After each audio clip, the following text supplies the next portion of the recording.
Posterior interosseous nerve features. It's the chief nerve of a back of forearm. It's a branch of a radial nerve given off in a cuboidal fossa just below the level of lateral epicondyle of the humerus course. It begins in a cuboidal fossa, passes through supinator muscle to reach the back of forearm where it descends downwards. It ends in a pseudoganglion in the fourth compartment of extensor retinaculum. Relations. Posterior interosseous nerve leaves the cuboidal fossa and enters the back of a forearm by passing between two planes of fibers of supinator. Within the muscle, it winds backwards around the lateral side of the radius. It emerges from supinator on the back of the forearm. Here it lies between the superficial and deep muscles.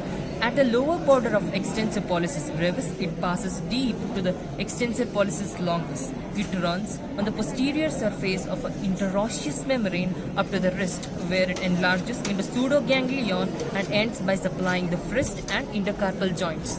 Branches. Posterior interosseous nerve gives muscular, articular and sensory branches. First, muscular branches. Before piercing the supinator, the branches are given to extensor carpi radialis brevis and to the supinator. While passing through the supinator, another branch is given to the supinator. After emerging from the supinator, the nerve gives three short branches to extensor digitorum, extensor digiti minimi, extensor carpi ulnaris.